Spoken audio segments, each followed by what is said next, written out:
Bem, gente, dando continuidade ao nosso trabalho, a gente passa agora para o tópico de número 4, adição e subtração. Ele começa lá na página 18. Bem, é muito comum, e aí esse é o ponto, na verdade, onde a gente vai realmente começar, digamos assim, a matéria nova, né, para os alunos do terceiro ano. É muito comum que, até por ser uma proposta socioconstrutivista, a gente possa partir de uma atividade prática, realmente uma atividade que dê sentido a todo o trabalho que a gente vai fazer em sala de aula. E a sequência didática, ela tem exatamente essa função de dar para você um suporte, dar para você uma sugestão de que atividade prática poderia ser realizada para, digamos assim, introduzir esse assunto. Bem, no meu entendimento, existe uma atividade perfeita que está sendo proposta exatamente aqui na página 20. Na página 20, se você observar, existe a proposição de um jogo chamado Alvo 13. Esse jogo ele é jogado, na verdade, com as cartas que estão lá nas páginas 3 e 5 das folhas especiais.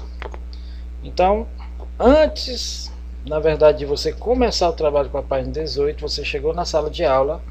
Então você pede às crianças, reúne lá as crianças em grupos de 3 crianças ou 4 crianças e pede para que elas recortem lá nas páginas 3 e 5 as cartas desse jogo. E aí explica as regras para que as crianças joguem. Então as cartas devem ser embaralhadas e distribuídas. 2 cartas são distribuídas para cada jogador e na mesa colocam-se mais 5, todas com os números voltados para cima, as demais ficam de lado. O objetivo de cada jogador é fazer 13 pontos, somando os números das suas cartas. Ou seja, as crianças vão decidir qual é a ordem que elas começam. E aí a criança que for começar, ela vai pegar uma de sua carta e trocar. Quer dizer, por exemplo, se essa criança aqui, que está de amarelo, fosse iniciar o jogo, como o objetivo dela é que a soma das cartas dê 13, então, por exemplo, 1 mais 12, ela precisaria da carta 12 para que somada com 1 desse 13, só que não tem carta 12 aqui. Então, essa carta 1 não serve para ela. Para dar 13 aqui, ele precisaria da carta de número 6. Ela precisaria da carta de número 6. Mas também a carta 6 não está aqui. Ou seja, se essa criança começasse, ela não teria como ganhar de início. Imagina que a criança aqui de verde começasse. Ora, se ela começasse, ela tem a carta de número 5. Então bastaria ela pegar a carta de 6 e trocar pela carta de 8, porque 5 mais 8 é 13, ela ganharia o jogo. E assim por diante. Esse jogo, a partir da situação que as crianças vão viver lá, vão jogar, como é que eu sugiro? Recorta as cartas, distribui entre as crianças. Inicialmente as crianças não manipulam as cartas, você explica na lousa como é que são as regras do jogo, e aí dá um tempo para as crianças jogarem. Esse tempo, assim como é um jogo simples, né, eu sugiro de 5 a 10 minutos. As crianças jogam. Quando elas estão fazendo isso, automaticamente elas estão se apropriando do material, elas estão se apropriando também da operação de adição, porque ela vai ter que repetir várias vezes essa operação de adição. E passado esse tempo, não deve ser mais do que isso, porque na verdade a atividade ela não se resume a isso. A gente quer trabalhar a adição formal. Esse trabalho, na verdade, vai ser aquele trabalho de contextualização que vai permitir depois você fazer o que vem em seguida. Observa que depois que ela fizer por várias vezes, jogar com as crianças lá 2 ou 3 partidas, ela vai ter condições de responder a cada uma das 3 perguntas que estão aqui. Então, eu sugiro que após as crianças jogarem, isso elas estão jogando sem o livro estar aberto, ou seja, você colocou as regras lá no quadro, mas teoricamente ela não sabe da existência dessas páginas aqui, 20 e 21. O único contato que ela teve foi com as folhas especiais, lá as páginas 3 e 5, que ela retirou as plaquinhas e aí jogou, passou 10 minutos jogando. Depois que ela passou os 10 minutos jogando, o que é que você sugere?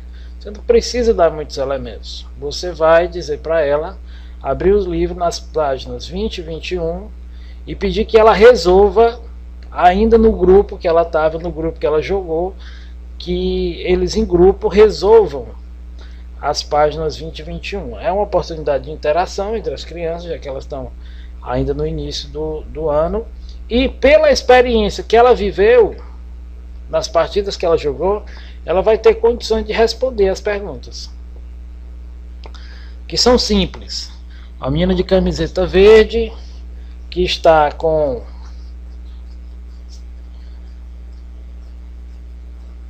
10 e 4, na verdade ela está se referindo a essa figura aqui, né? Está se referindo a essa figura. A menina de camiseta verde que está com 10 e 4 começará a partida. Ela fará 13 pontos. Qual a carta que ela deverá colocar na mesa e qual deverá pegar? Ora, se ela quiser fazer 10 mais 3, ela deverá trocar o 4 pelo 3. O 4 ela só teria condições se tivesse o 9 aqui, mas acontece que na mesa não tem o 9. Então ela deveria pegar o 4 e trocar pelo 3. Então isso aqui, após viver a situação lá do jogo que eles vão jogar, as crianças têm plenas condições de explicar e dizer isso aqui. Então, depois que as crianças passaram 10 minutos jogando, você vai dar mais 10 minutos para que elas possam, em grupo, resolver essas questões que estão aqui. Como são 3 pessoas em cada grupo, você pode até dizer que cada criança resolva uma das questões e depois elas discutam entre si, cada um apresenta uma para outra como é a solução da questão que ela fez. Passados esses 10 minutos, o que é que a gente vai fazer?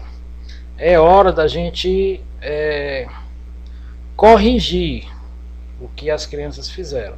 E aí no plenário, com todas as crianças, o professor questiona, por exemplo, questão 2, na situação a seguir, só uma das crianças poderá fazer 13 pontos. Então o professor pergunta para a turma, quais cartas tem essa criança? Então, aqui ó, 10, para ser o 10, precisaria ter um 3 aqui, não tem. 5, para ser 13, precisaria de um 8, não tem. 4, para ser 13, precisaria de um 9, não tem. 5, para ser 13, precisaria de um 8, não tem. 7, para ser 13, precisaria do 6, dá certo. 5, precisaria do 8, não tem. Então, somente essa criança poderia ganhar, e se ela trocasse o 5 pelo 6, como está aqui. Então, nesse momento, o professor vai ouvindo as opiniões das crianças, tá? Sempre jogando para eles quais as cartas deve ter, como é que deve fazer. Então, sempre colocando para as crianças, o professor vai sistematizar a resposta para esses questionamentos aqui. E aí, depois de fazer essa página, que na verdade é aquela página que vai dar a dinâmica, ele pode voltar e falar que a adição e a subtração, elas podem ser realizadas utilizando-se diversas ferramentas. Uma das ferramentas é o que a gente chama de reta numérica. Então, assim, reta numérica, gente, não é uma peça de decoração. Na verdade, a reta numérica, ela nada mais é do que uma ferramenta que pode ajudar a fazer cálculos pequenos, cálculos de adição pequenos. Então, o que é que eu sugiro que seja feito? É necessário que se coloque uma reta numérica na lousa, tá? Eu não sugiro que coloque, por exemplo, uma figura como essa que já está feita. Não. É importante que as crianças aprendam a construir a reta numérica. Manipule mesmo. Escreva 1, 2, 3, 4, 5. Tá? Quando você coloca uma figura já pronta, tudo bem que ela facilita, né, na manipulação, mas ela já está pronta, ela não foi confeccionada. Então eu sugiro que o professor pegue essa gravura que está aqui e ele mesmo construa no quadro. Passe a reta e aí coloque os números sucessivos: 9, 10, 11, 12, 13, 14, 15, 16, 17, 18, 19, 21, 22, 23. Então, um detalhe muito importante: é muito comum que as crianças nessa faixa etária elas ainda não tenham a coordenação motora adequada. Mas é preciso que você chame a atenção a alguns detalhes. Primeiro, a reta ela tem que ser reta. Como é que a criança vai conseguir fazer uma reta? Ela pode utilizar uma régua como auxílio, ou então, fazendo a mão livre, ela treinar várias vezes, fazer esse trabalho de maneira que fique realmente reto. E o segundo ponto é o seguinte, que os números eles devem estar sequenciados na ordem natural, mas igualmente espaçados. Tá? Esse deve ser um quesito a ser analisado. As crianças não podem colocar o 12 aqui e o 13 bem pertinho ou muito distante. O 13 tem que estar exatamente igualmente espaçado. Esse é um procedimento. Quando a gente permite que a criança faça essa construção de maneira aleatória, na verdade a gente não está exigindo, a gente não está dando, na verdade, uma oportunidade para que ela desenvolva a coordenação motora e que, principalmente, ela perceba que o distanciamento igual é um fator importante para a resolução do problema. Então, esse é um aspecto que é ensinado. Você precisa chamar a atenção.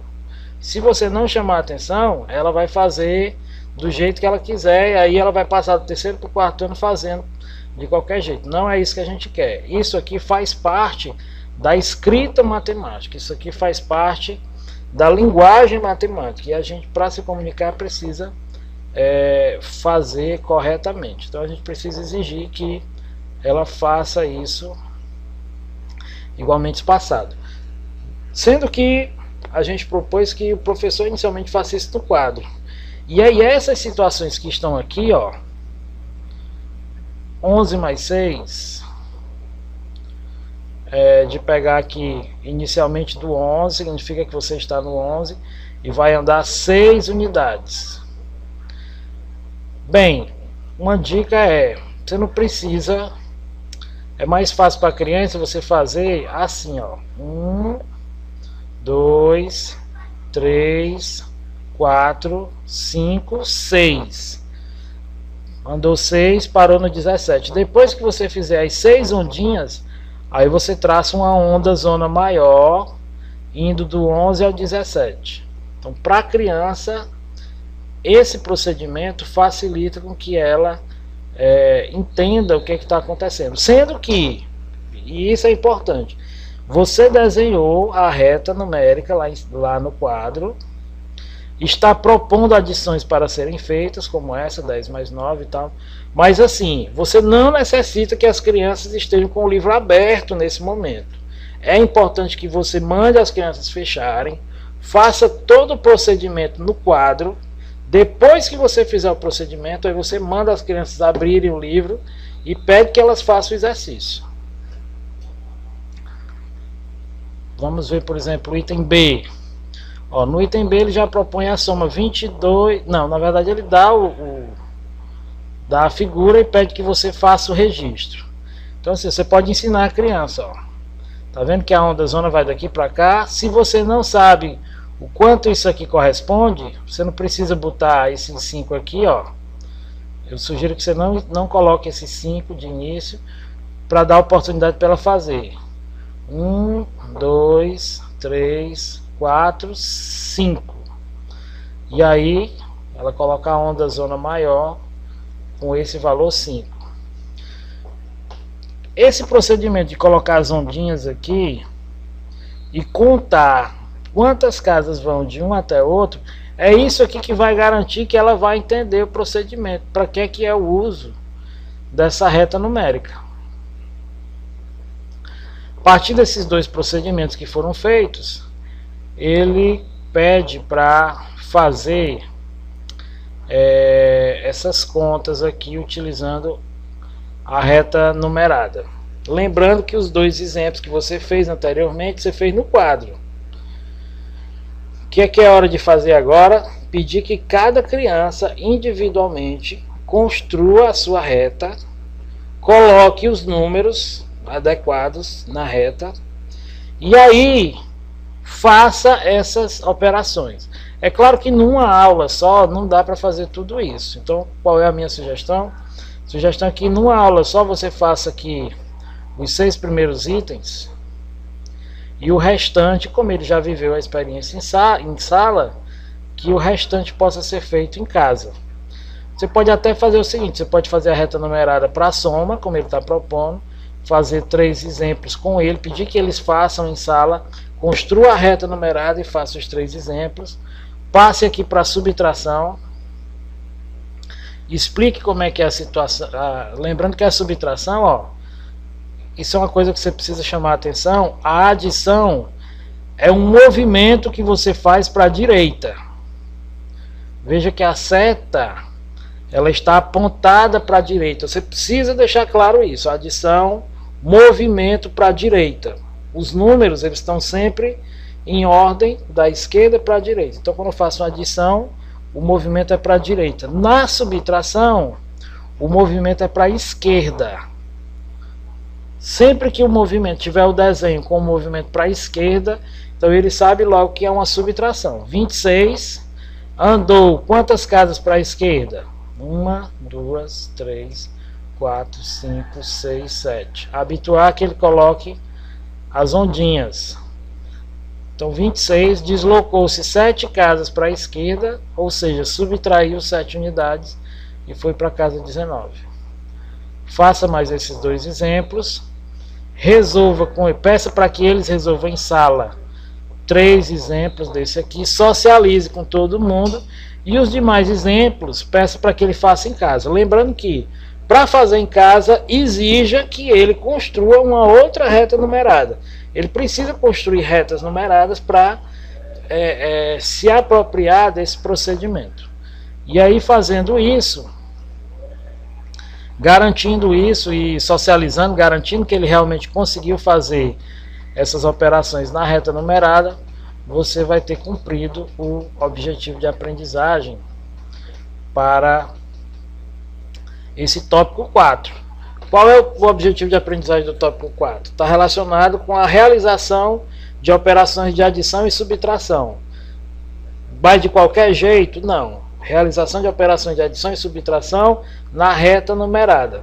Mas é qualquer tipo de conta? Não. Realização de adição e subtração na reta numerada com uma das parcelas. Olha só. Uma das parcelas aqui, ó, a primeira parcela, ela tem números de até 2 algarismos. A outra parcela é que é um número de apenas um algarismo. Então, qual seria o objetivo de aprendizagem completo? Realização de adição e subtração na reta numerada, em que uma das parcelas é um número de até 2 algarismos e a outra parcela um número de apenas um algarismo. Bem, muito obrigado, gente. Até a próxima. Um abraço. Vamos em frente.